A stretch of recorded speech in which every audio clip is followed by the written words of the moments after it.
Good morning, good afternoon, good evening, ladies and gentlemen, wherever you are in the world, and welcome back to another episode of Sideboard Files, HEDRON.TV. My name is Manuel. I'm your host here as usual. This time we talk about a modern deck once again. Naya TitanShift, a particular version, Rallier shift to be precise. And we are going to do so with my good friend Aleks Dakic, who is back on the show. Hey there! It's been a while. Yeah, it's been a while. Had some breaks here and there and being busy and stuff, but now I'm finally back and yeah. Nice. More motivated than ever, I would say. Fantastic. I'm very glad you could make it. Yeah. All right, so modern Rallier shift. Yes. So this is the particular version we are talking about. So we're going to have a look at your sideboard choices and also go for a sideboard plan here. Actually, sideboard guide, excuse me, with a lot of sideboard plans for different matchups. Mm-hmm.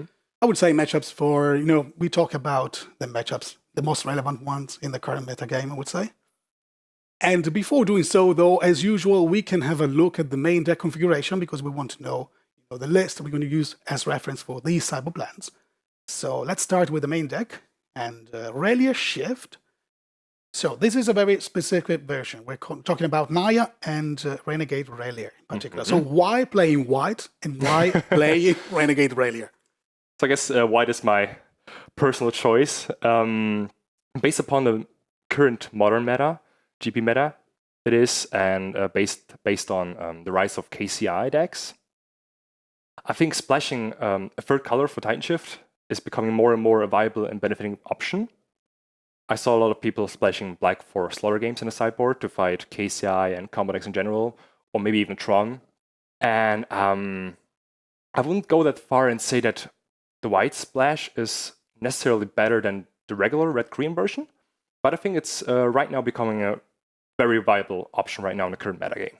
So white gives you choices that you would like to have, let's say. Exactly, because of sideboard cards, strong sideboard cards like Stone of Silence and Rest in Peace, and as we all know, white has the strongest affecting sideboard cards. So yeah, that's pretty much it about it.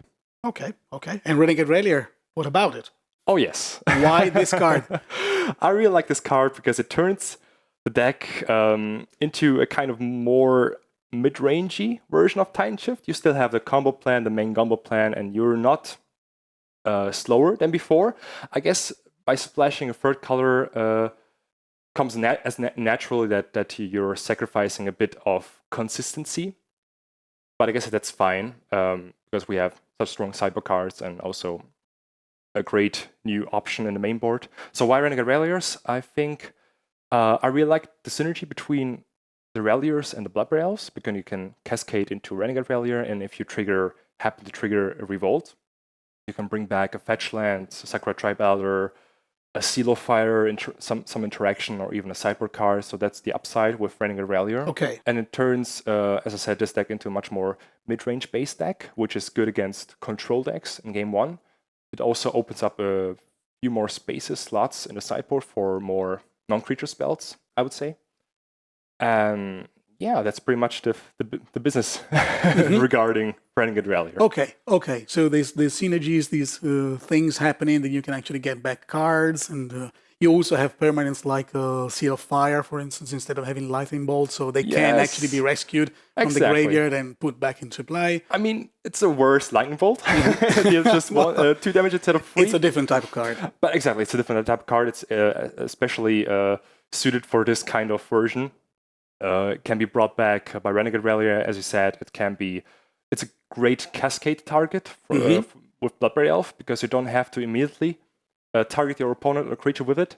You can actually just let it there on the battlefield and use it at some other time during the game, or to use it to even trigger revolts at a later state of the game. Okay. I mean, I would say those two cards also have a con. So because Seal of Fire does only 2 damage, it doesn't deal with Mantis Rider and Spellquerer, but I think that's just a slight disadvantage, I would say. And we have much more ways to deal with Mantis Rider and humans, especially in the sideboard. Okay. And also Renegade Rallier has a disadvantage doesn't have a good synergy with Rest in Peace and Tidus Tracker, which is why we don't have any of them in the sideboard. Because Tidus Tracker and Renegade Rallier have a different kind of setup and sequencing when with lands when you want to play them. Okay. And also Rest in Peace kind of negates the revolt trigger because you don't have a graveyard anymore. Yeah, sure. But I think Rest in Peace is still a great and strong card, especially in the current meta, which is why we, I guess, take the sacrifice. Okay, so this is actually a reason for having white in the end of the day, having access to Rest in Peace. Yes. Okay, any other choice in the main deck that you would like to talk about? Yes, we have a 4th Windswept Thief in the main deck, or a 8th fetch land. I guess you could swap the 4th Windswept Thief also with an Arid Mesa, depending on, I guess, your personal choice. But I have the 8th fetch land in because to have an additional way to trigger Revolt. Okay. I would say. Okay. And also a card I would like to talk about is Curse of Krufix. Oh, sure, the one-off. Yeah. One-off Curse of Krufix. Yeah. So it replaces the 4th Renegade Rallier. I think Curse of Krufix is in great shape right now. It's good against our Nemesis burn decks. It also hoses aggro decks, suit decks. Okay. And it's good in finding us the cards we need. It has great synergy with Explore and the fetch lands. So we can always kind of manipulate, I guess, the top card of our library. Yeah, you have a sort of like little filtering thing going on because you can see the card you want to fetch maybe when you don't want to draw that card. Exactly. So you can do little things there to actually smooth your draws, make them better especially when you really need to draw something. Exactly. So anything else, it's like cut away when possible. And it's also a great cascade target. Sure, definitely. Into. Yeah, definitely. Also gives you life. Yes, also gives you life. And that's also pretty important. Oh, yes. And also a card which is new to this version. I guess it's not new to the Naya Splash in general, because there's been, I guess, Titan Breach versions with a splash of white for Nahiri. Mm-hmm. And here we have Nahiri again. Yeah. Nahiri the Harbinger. We don't have any Fruit Breachers or Emrakul's, but we don't need them. Okay, so this card is here for another purpose. I guess it's the biggest flex spot, flex slot in this main deck. It's a card I usually tend to sideboard out or side in, replace it with other cards from the sideboard. It acts as a main game plan, main option against Blood Moon or different annoying creatures.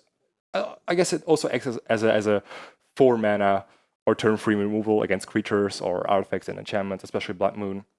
And it's also like Chandra Torture Defiance, which is also has been seeing a lot of play before. Acts as a additional win condition. It just takes 2 turns, and then you can search up for your Primeval Titan. Sure. And end the game from there on. And it can loot away the cards you don't need anymore. You're looking for other cards. So it can help you dig through your deck and find the cards you're looking for. Yeah, so the various abilities are all fit in your strategy in the end. Exactly. They're helping you win the game. So yeah, okay, I see why you want to have this one in your deck, at least in the main deck configuration. Yes, and we also have basic planes. I was sometimes thinking about just have the one Sacred Foundry in the deck, but when I was thinking twice about it, it wouldn't have been a good idea. It's just having one source is very unreliable, and as everybody knows, the meta is full of Ghost Quarters, Fields of Ruin, Path to Exiles. Yeah, you want to have at least 2. Exactly. And one has to be a basic land. Yes, we still have 13 mountains, so I guess that's totally reasonable. That's totally enough. Yeah. All right, understood. So you're not afraid of mulliganing because you have only 1 planes in your starting hand? No, definitely not. We have the Winds of Peace, which can find us the White Source. We have Heartseek, which can find us the Sacred Foundry and the planes. So that shouldn't be a problem at all. Okay, but the 1 plane could be actually in your starting hand and no other lands. Yes. But usually when you have only 1 land, I think it's not a keep with TitanShift. Usually not a keep. Yeah, it depends always. It depends. Okay, all right. So, shall we start talking about the sideboard? Yes, sure. All right, very good. So, as usual, we have it right here on the table. 3 Anger of the Gods, 3 Lightning Helix, 2 Rest in Peace, 2 Stony Silence, 2 Damping Spear, 1 Vexing Shosher, 1 Khazali Pride Mage, and 1 Seal of Primordium. Yes, Primordium, I don't know. Okay, so what kind of sideboard is this? Tuned for the metagame, helping you in the bad matchups? Why this configuration of cards? Exactly. So this is... This type of configuration is there to battle the current GP metagame. to fight what's expected to be played at a higher stake of the game, at a higher competitive level. This is for big events. Yeah, exactly, yes. I mean, it's modern, you can face any deck pretty much, but I guess it's more realistic, it's smart to guys focus yourself on the bad matchups and on the top tier decks, which are being played most likely at the GP. Okay. And so I want to cover all these tier 1 decks that are currently running around, and that's pretty much the configuration of the sideboard. And as I already mentioned, we have much less creatures in the sideboard. We have 2 creatures, no Obstinate Bells, no Fractas, no Tidal Strikers, because we have a more mid-rangey deck already, a plan already in the main deck. Okay. Very good. So, removals. Yes. Gravity hate, Artifact hate, Tron hate. Tron and combo hate. Yeah, maybe not only Tron, but the first, when I see that is there, the first thing I think about is Tron. Exactly. Anyway, and these are more like flexible tools. Maybe, perhaps. Okay, explain me your point of view, because you are the expert, I'm not. So we have the obvious Anger of the Gods, sweepers in the sideboard, which are dealing with all the aggro decks, suit decks, and elves, for example, and humans especially. And we have the Lightning Helix. So at first glance, I was like, why Lightning Helix? Why just not Bolt? But the thing is, what's good about Lightning Helix, at the second glance, it covers different strategies. At the same time, it covers matchups like Burn, because it gains you life. Yeah. It's a great target for Bloodbraid Elf in this matchup. And it also covers combo creature decks like Storm, maybe not Storm, but company decks. And also good against Storm, against Zoo and aggro decks in general. So I guess it covers 2 free angles. So I think it's a great sideboard card when we're splashing white. So that's why I like to include it and have 3 of them to guarantee, to increase the chance of having one in the I think for Storm is good enough. I mean, you can get rid of the creatures that help actually the strategy to go on. So. Exactly, yes. We can get rid of. Because at the beginning you were like, maybe not, but I think it is okay. Exactly, and well, the cards to speak themselves. Yeah, this is very recipes, Stone Silence, or hated yeah. enchantments, which are coming in to shut down specific game plans. Stacking Spheres for Tron and combo decks, Stone Silence, Affinity, and also KCI and recipes for all the graveyard base decks, Hollow One, Vengevine, and because we have this new black-red Vengevine, Bridgevine, also known as Bridgevine, which is pretty powerful. Yeah. No, I see your point. Why having Rest in Peace in there? And also we have those 2 cards, which are acting as our enchantment, artifact removal. Why Kasali Pride Mage over Reclamation Sage is, I guess, the only reason we're doing that is because we can bring this back with Renegade Rallier, which we cannot with Reclamation Sage. Okay. We can also pact it with Summoner's Pact. And Seed of Primordium is also a great target to bring back with Renegade Rallier to cascade into. We don't have to use it immediately. We can use it at a later state of the game. And Vexing Shusher is my personal favorite currently. I guess it's the only flex spot right now. Flex button in the sideboard, in my opinion. But it's a win button against control, especially because there's a lot of control going around. Sure. And what we're trying to do is, I guess, save a Summoner's Pact for Vexing Shusher and have a draw Escape Shift, and then just play our Shusher, our little dude over there, and then Escape Shift, then cast Escape Shift, which can't be countered. Okay. And then win a game from there on. Makes perfect sense, absolutely. So this one is actually pretty useful, I would say, in several matchups. We're talking about control, not only blue-white control with the Miracle cards, but also Jeskai control. So Grixis any control. form of Grixis control, any form of control is actually somehow covered by this card. Not only this card, but this is sure that it's going to get in. Exactly, yes. Okay. Very good. So I think we said it all. We can start actually talking about some matchups here. All right, so let's start this sideboard guide. And the first matchup I'd like to talk about is actually this new deck, Vengevine. Sure. Right, so first of all, a favorite or unfavorite, what do you think? I would say it's unfavorited. The thing is, they're really, really fast and way more explosive than Hollow One. A bit less consistent, but as I said, way more explosive. Because they're usually the turns where they're doing their things is turn 1 or turn 2. Mm-hmm. So I guess Rest in Peace only comes the battlefield on turn 2. Okay. So I guess sometimes it's too late. But I think it's not as of a bad matchup as people might think. We still have some options to fight it. Okay. So what are your objectives in game 2 or game 3 post-sideboard? What do you want to do? I guess survive, try to stabilize with cards like Rest in Peace, bring them in as fast as possible. Sure. And to race them pretty much. Okay. One key card in this matchup is Sakura Tribe Elder. Okay. Because as soon we can sack it in response to the bridge from below trigger, and then the bridge moves to the exile zone. Okay. And your opponent doesn't get a zombie. So timing is pretty important here. Exactly, yes. Right. Okay. So I guess we can go directly for the cyber plans in detail now. What do you board out and what do you board in? So what we're siding out are 3 copies of Renegade Ralliers and 2 copies of Seal of Fire. Okay.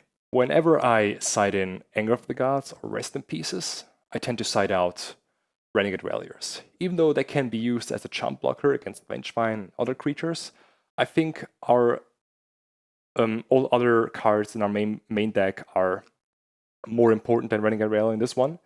And especially when we have Anger of the Gods as our option and Rest in Peace, which completely negates our Renegade Rallier plan. Yeah, sure. I guess that comes up often as my sideboard option. Sure, these cards don't really work well together. Renegade Rallier, Rest in Peace. So exactly, if one gets in, the other one has to go out. Exactly, yes. Totally understood. Okay. And the Seal of Fire just doesn't do much in this matchup. I can deal with Bloodghast and Grave Crawlers and the new addition to this deck. I'm not sure what's it called. The Stitcher guy. Yeah. Which mills your opponent for 3 cards. Yeah. You don't want to kill that. And just Seal of Fire doesn't do much in this matchup. Okay. So not impactful enough, basically. Not good enough. Right. What comes in? Exactly those 2 cards I was just talking about. 3 copies of Anger of the Gods and 2 copies of Rest in Peace. Okay. Anger of the Gods deals with all the creatures, with the Grave Crawlers and Bloodghast. It removes them from the game until the end, completely. And also the Vengevines. Yeah, just the perfect sweeper against this kind of deck. So you just have to hope to survive the first 2 turns and then hopefully sweep the whole board away. Okay. And don't have to deal with them again, ever. And 2 Rest in Pieces, which is self-explanatory. Yeah, sure. Shutting down the graveyard totally. Exactly, yes. And that's it. Okay, very good. I think this is a very straightforward plan, and we set it all for this matchup, so we can just go for the next one, which is Mono Green Tron. Oh, yeah. So, favored or not favored? I would say favored. I mean, it's always... If they have turn 3 Karn and turn 4 Ulamog, it's good against every deck. Okay. Turn 3 Karn can be annoying, but it's actually not as bad as people might think, because you have still so much ramp going on. You have more creatures now to deal with Karn. So I guess it's not that bad of a matchup. It's, I guess, slightly favorable for us, especially post-board. Oh, so post-board gets even better. Yeah, I would say so, slightly. Okay, excellent. So we can talk about the objectives that you want to actually achieve in Game 2 and Game 3 post-sideboard. So our main objective here, and that's actually the main game objective in almost all the matchups, is just try to be faster. Okay, so you want to close the game as fast as you can, and also you want to have the cards that they hate. Yeah, they just hinder their strategy. They prevent them from winning. Yeah. They don't have many cards which can really interact with our game plan. Okay, very good. So, sideboard plans. Let's see what goes out and what goes in. So what goes out are 2 copies of Nahiri the Harbinger and 2 copies of Seal of Fire. The Seal of Fire doesn't do much here either. Sure. Targets are too big. Yeah, exactly. And 2 copies of Nahiri the Harbinger. I think Nahiri doesn't do much in this matchup either. It doesn't interact that much with Tron, in my opinion. And we have much more important cards in the sideboard, which we are replacing Nahiri with. Okay. So I guess that's the reason for me to side her out. Sure. She's okay, but not so good, and the cards you sided in are she's okay, but she's not that good. Much stronger, let's say. Yes. Right, so let's see what comes in then. 2 copies of Stony Silence and 2 copies of Damping Sphere. Yeah, nice. Very like focused to the point. Yeah. So Damping Sphere has saved my my holy thing a lot of times. All right. Save the day a lot of times. Okay. Save the day, okay, yes, okay, exactly. okay. Save the day a lot of times. So I guess that comes in automatically. Sure. Just And- hindering did they just shut down the powerful Tron lands, basically. Just keep producing 1 mana each, so you're slowing them down quite a lot. It's Okay. always funny when people forget to the second ability of Damping Sphere, because Damping Sphere says whenever when your opponent plays second spell, he has to pay 1 more mana. So he couldn't play true. his It's Fauna Sphere in stacked. this Yeah, turn. yeah, It's yeah. stacked, Okay, exactly. okay. Which is pretty good against control. Sure. Against combo, I'm sorry. So that's a kind of a funny inclusion. And the 2 Stony Silence. I think it's not that of a... It doesn't shut down their game plan completely, but it helps against the Expedition map, all the spheres, the Oblivion Stone, if they want to get rid of your Damping Spheres and creatures, Primeval Titans. So I guess it shuts down that. Yeah, okay. So all fits with your strategy because you want to close as fast as possible, which means that you want also to slow them down as much as you can. Exactly, yes. So they are slower, you try to be faster, and hopefully you win the round in the end. As funny as it sounds, yes. That's exactly. All right. Yeah, excellent. To me, makes perfect sense. All right, so let's talk about another matchup. Hollow One. This is another boogeyman of the format, super fast, Yes. incredibly powerful, can have starting hands that are really nuts. So, favored or unfavored once again? I guess it's slightly unfavored because when they have to start like Hollow 1 turn 1, Hollow 1 turn 2, we can't really interact much with those turns. Okay. We can just hope to stabilize, to survive, and then win before they do. And as with Vengevine, they're explosive and very consistent with that additionally. So I guess it's a less favored matchup. But I guess it's not that bad of a matchup. So it's Still possible to do something. Yeah, possible to win. Okay. Objectives in game 2. What do you want to do? Race Race. and try to stabilize and survive. Okay, stabilize the game and then try to close really fast. Exactly, yes. For Sideboard, it gets better, or is it still on the same level? So It gets slightly better. Or it gets a little bit It better. gets a little bit better, yes. All right, so Sideboard plans. What goes out and what goes in? So 3 copies of Renegade Rallier are not going to see the daylight anymore in this matchup. Okay. And 2 copies of Seal of Fire, 1 copy of Bloodbraid Elf, and 1 Scape Shift. Okay, so here we are siding out quite a lot of cards. Okay. Yes. So why these cards are going out? So as I already mentioned before, Renegade Ralliers, we're bringing in a few cards which are not synergizing well with Renegade Rallier. I mean, it still can act as a charm blocker against Hollow One and cards like that, but I think we have much more valuable card in the main deck than the Renegade Rallier. Sure, So. we explained also before, if you want to get in, rest in peace, because we're going to see that's going to happen. You don't want to have the Renegade Rallier in your deck anymore. Exactly. The 2 copies of Seal of Fire are going out because they can deal with Flame Blade Adepts, Bloodghasts, and the Phoenixes, but those are the cards which are coming back all the time, except the Flame Blade Adepts. So I guess Seal of Fire, especially with the absence of Renegade Rallier, becomes much less of a good card. Okay. Reliant card. Okay. And 1 copy of Bloodbraid Elf. I guess it's just a card we can side out in this matchup. There's no specific reason for that, actually. But you need to make room for Yes. other very important cards. Exactly. I don't want to cut more win conditions, more Scape Shifts, or a Farseek, more Ram spells. So I guess Bloodbraid Elf can bite dust here. And Curse of Perfect is pretty solid in this matchup. It buys us enough time, life, acts as a jump blocker. So I guess that's why Bloodbraid Elf gets cut in this matchup. Okay. And 1 copy of Scape Shift. Sometimes they have a Blood Moon, but I guess nowadays Hollow One doesn't play Blood Moons anymore. But I think it's still fine in a lot of matchups to cut one win condition, which is often a Scape Shift, 1 copy of Scape Shift. Okay. Very good. So what about the cards that come in then? So cards coming in are 3 copies of Anger of the Gods, 2 copies of Rest in Peace, 1 Kasali Primate, and 1 Seal of Primordium. So the 3 Anger of the Gods deal with their Phoenixes, their Flame Blade Adepts, their Bloodghasts, so they never return, which is pretty good. And so with all the smaller stuff from their side. And Rest in Peace deals with also these kind of creatures. Sure. The small creatures and with their big creatures, such as Gormak Angler, Tassigor, and with their engine, with Faithless Looting.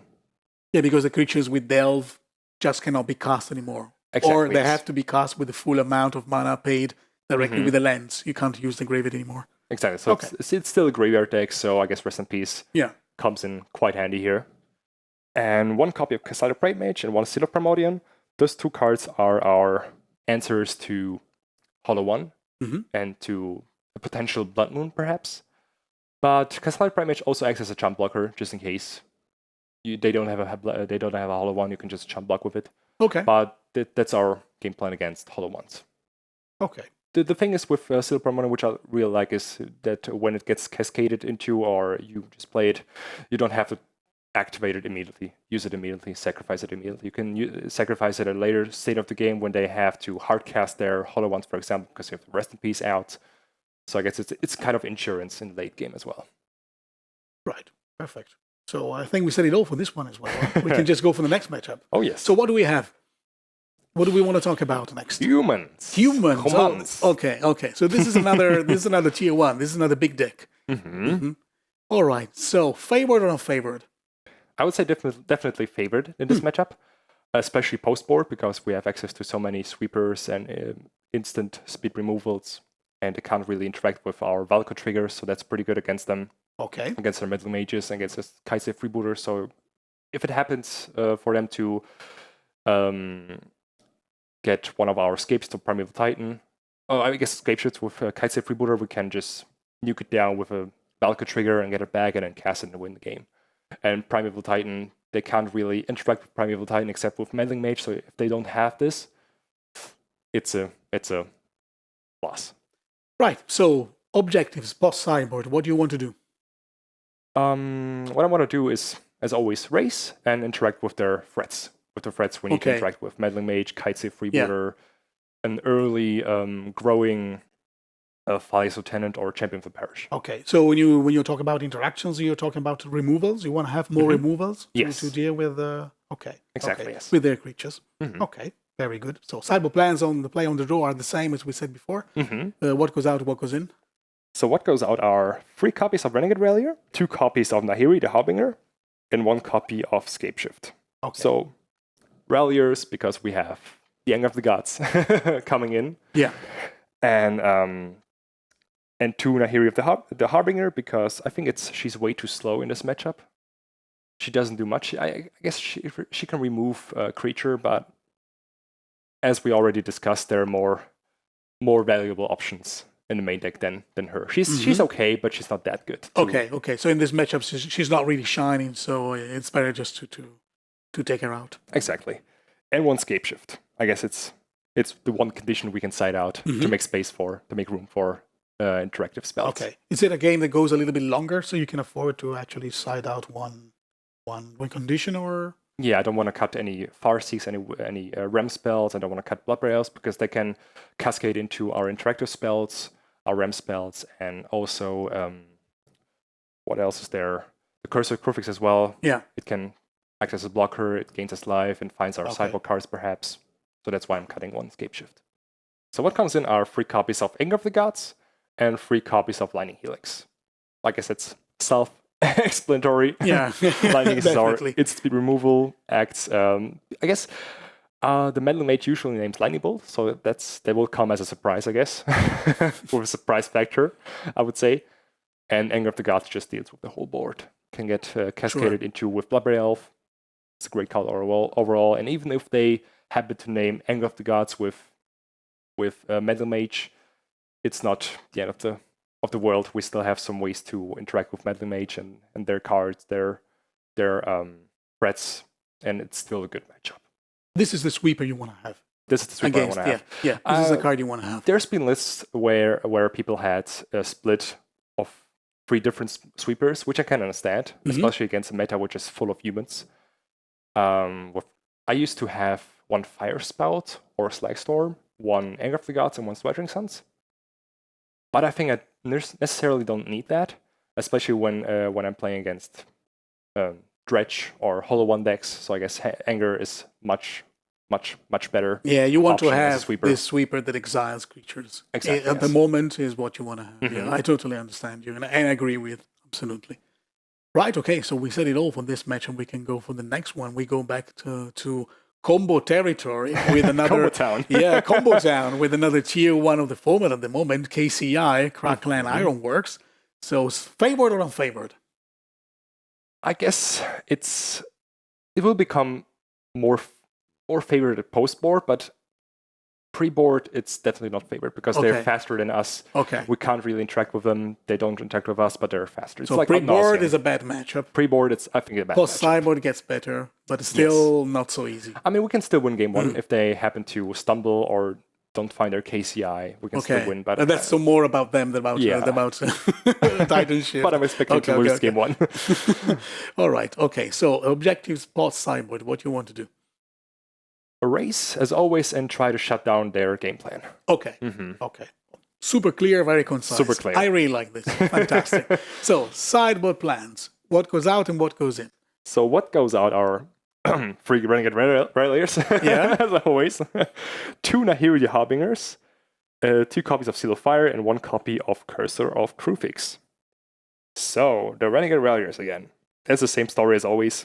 Yeah, rest in peace. Synergy. You want to come in. Yeah. You want to bring in rest in peace. Sorry. Exactly. So the other one goes out. Okay. And else doesn't do much in this particular matchup. I guess it can act as a additional way to pressure our opponent, but we're not gonna win that fast with creatures. So I guess that's liability. Okay. Post board, Renegade Rallier, and the 2 Nahiri the Harbingers also doesn't do much in the matchup. It can get rid of an artifact, but only if it gets tapped. So we'll not find many targets. Okay. I assume. And 2 copies of Seal of Fire just doesn't do much in this matchup. I guess it can kill a Scrap Trawler, but we have much more ways to interact post board. So I guess that's a good target, good card to sideboard out. And 1 copy of Curse of Krufix instead of a Bloodbraid Elf, because here it's not our game plan to gain life, and we want to keep the Bloodbraid Elves to find the sideboard cards we're looking for in this matchup, because we really need them in this matchup. And that's pretty much it. The reason behind Curse of Krufix. So what comes in? So what comes in are 2 copies of Damping Sphere, 2 copies of Rest in Peace, 2 Stony Silence, 1 Kasali Pride Mage, and 1 Seal of Primordium. So there's a lot of hate. Yeah, there's a lot of stuff coming in. Exactly, yes. Okay.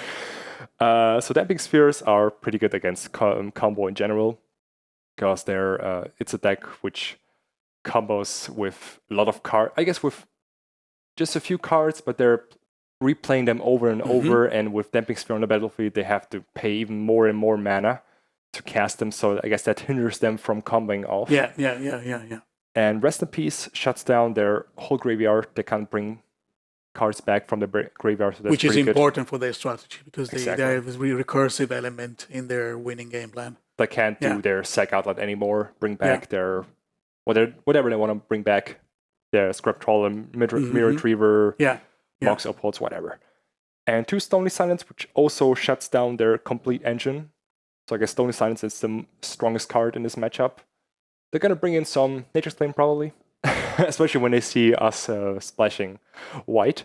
Yep. But we still have to bring this in and hope it doesn't get removed. It gives us still a enough good time. card. Exactly, yes. And 1 Kasali Pride Mage and 1 Seal of Primordium as a way to interact with maybe a Mox Opal to cut them from having access to 4 mana or a KCI even, and just slow them down. Trying to slow them down and try to win faster than they. All right, all crystal clear, I would say. Yeah. So we can just go for another matchup then.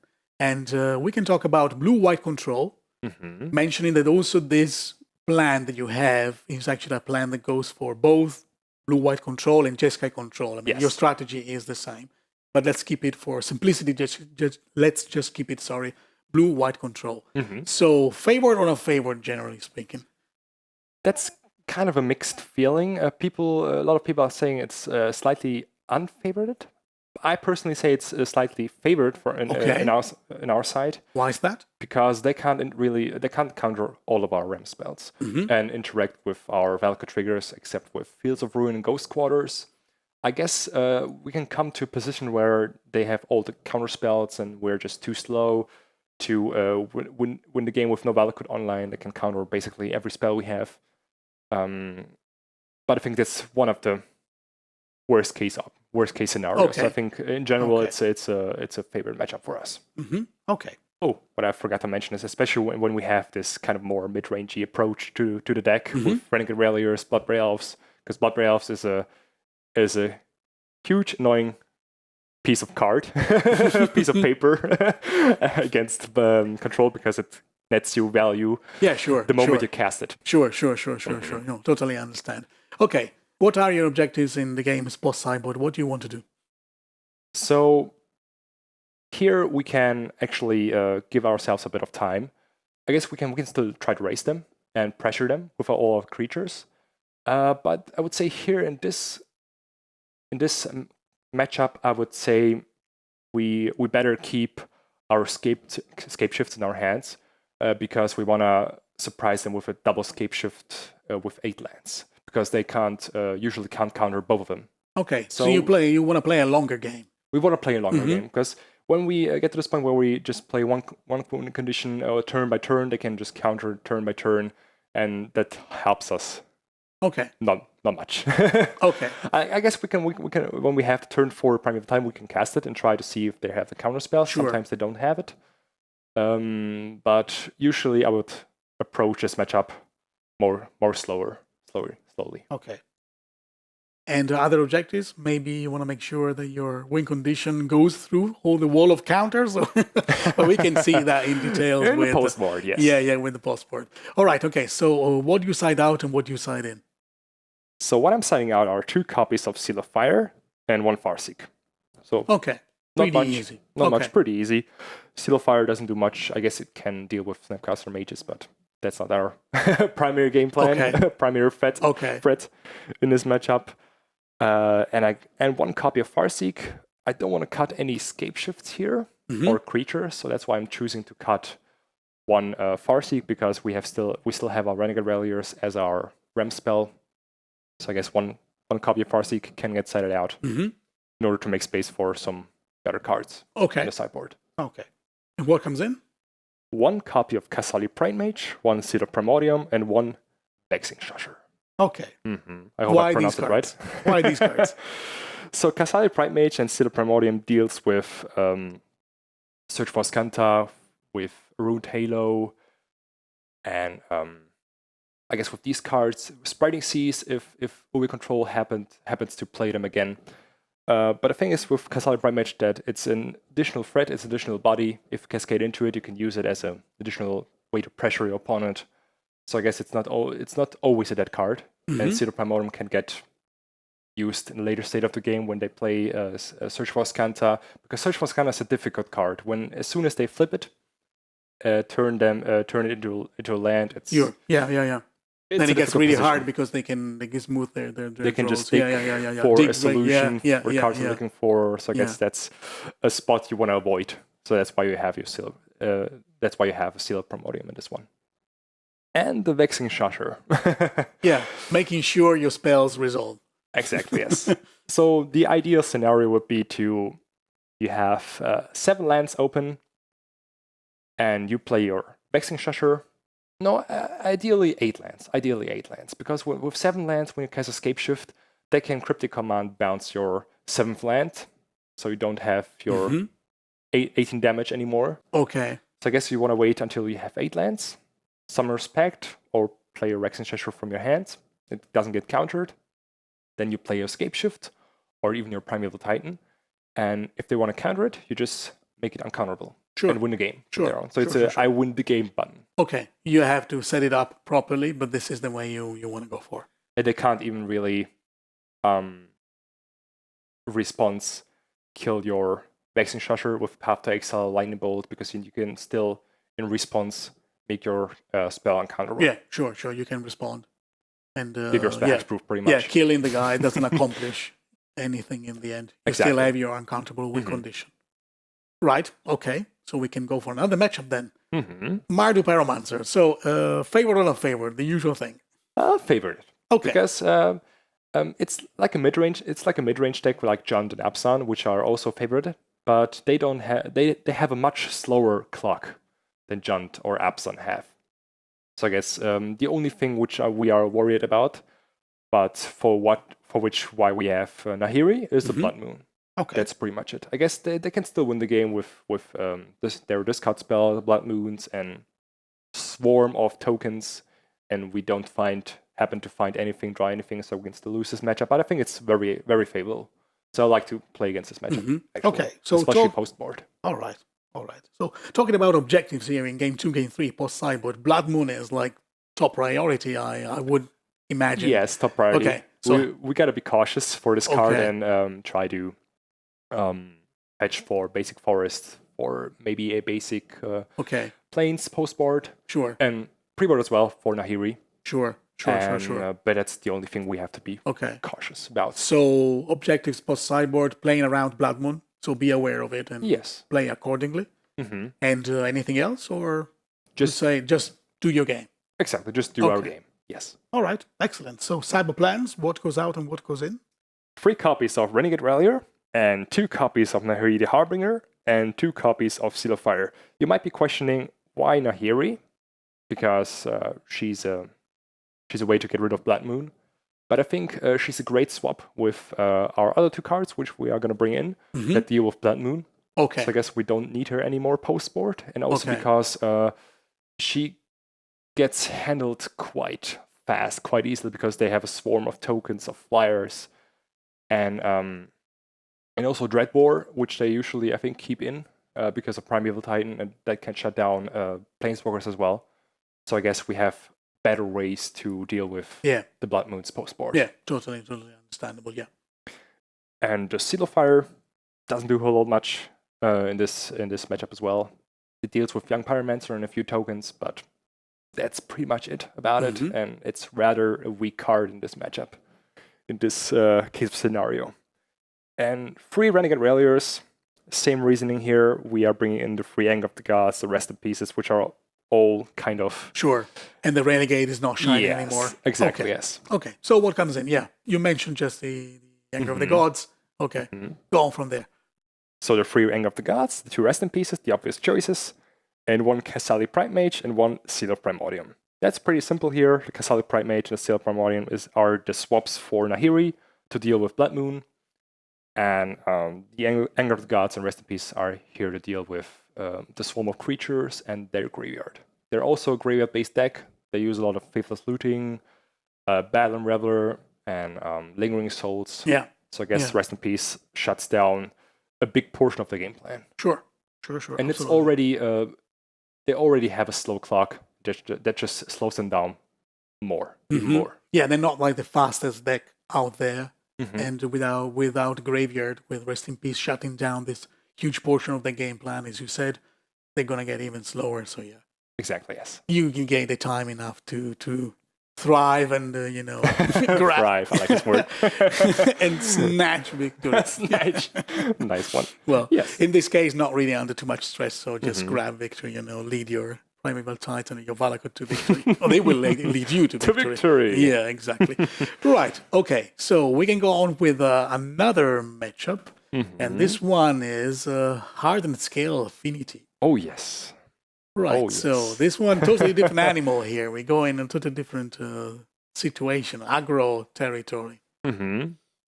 So again, favored or not favored?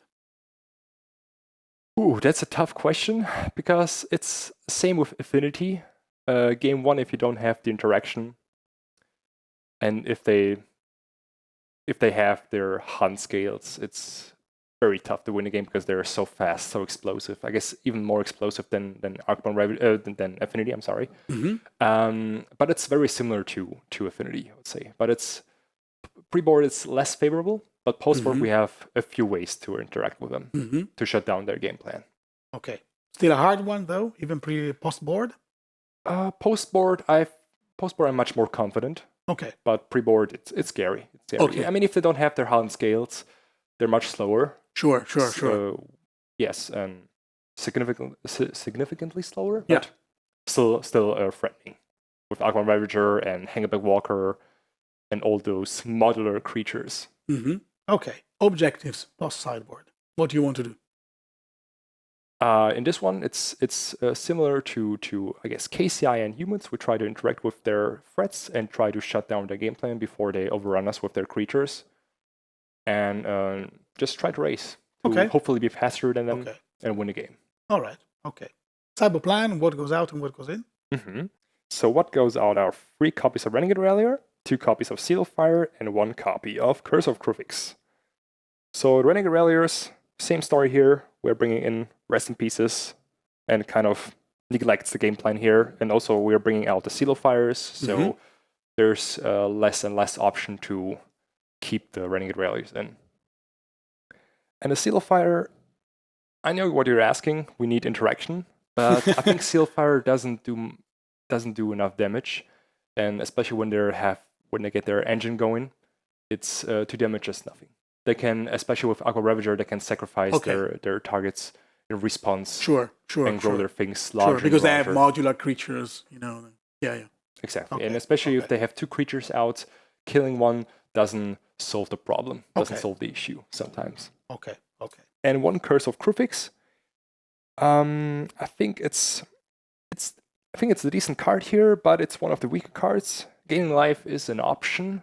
It's something that can save us from time to time, but I think we don't want to cut any of the ramp spells, any of the escape shifts, win conditions here, and any of the Bloodbraid Elves, because Bloodbraid Elf can find us the sideboard cards we need to shut down the gameplay out of a sudden. So you want actually to board it out because you want to have more impactful cards in the end. Yes, exactly. Yeah. Mm-hmm. Okay. So what comes in? So what comes in are 2 copies of Rest in Peace, 2 Stony Silences, 1 Kasali Pride Mage, and 1 Seal of Primordium. Also pretty simple plan here. Recipes targets their modular triggers. Mm-hmm. So if they don't have a graveyard, they can't place their counters from a creature to another artifact creature.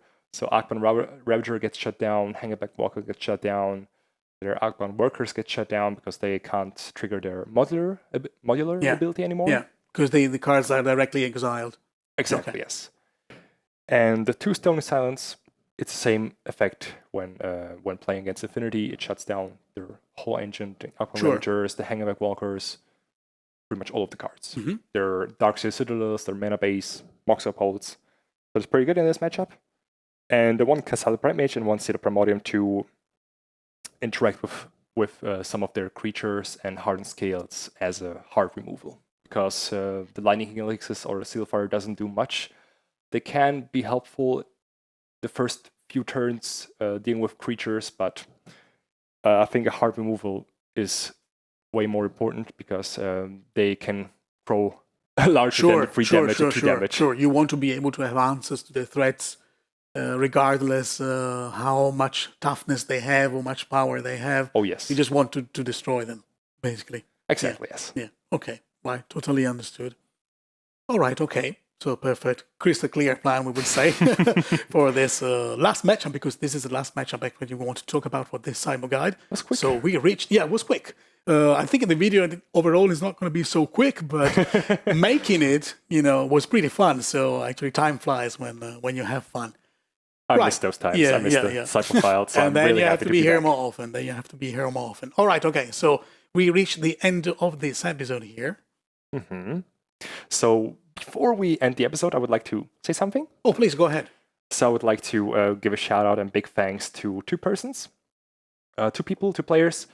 One person being Gregor Grevers, he's a good friend of mine who's been playing TitanShift for a long time before it became popular, because before it was a thing. Okay. And he's an expert when it comes to this deck, and he introduced me to Rallier Shift in general, not to this configuration, to this list, but to Rallier Shift in general, and he helped me out with the first few tournaments, with the sideboard options, what to side in, what to side out. So a big thank you to Gregor at this point, and also a big shout out to a Reddit user called Dickbird. Corey, I'm not sure what your last name is, but big shout out, big thank you to for helping me out with the list, with the tuning the list, with the sideboard, and also with a few sideboard options. This list is inspired by him. Those two lists are very identical, with a few exceptions in a sideboard and maybe in a mainboard. Okay, so very similar, but very there are similar. a few. Okay. But yeah, big shout out to him. Big thanks to him for having me out with this list. And yes, I hope it's gonna be good in GP Prague next week. Yeah, well, best of luck, of course. Thank you so much. I hope you manage to go for a good run and hopefully, be in the top 8 and maybe win the whole thing. Because I like to be optimistic. I think it's always good attitude to have in life. So best of luck again. And of course, thank you very much, Aleks, for being here and for sharing, your experience with this particular modern deck, with this particular Naya version of TitanShift. And of course, last but not least, a big thank you to all of you who've been watching this video. I hope you enjoyed. Let us know your thoughts in the comment section below here on YouTube. And also if you want to follow us on Twitter and Facebook, twitter.com/HEDRON.TV, facebook.com/HEDRON.TV. And of course, stay tuned on HEDRON.TV for more content to come. For now, it's goodbye. Goodbye.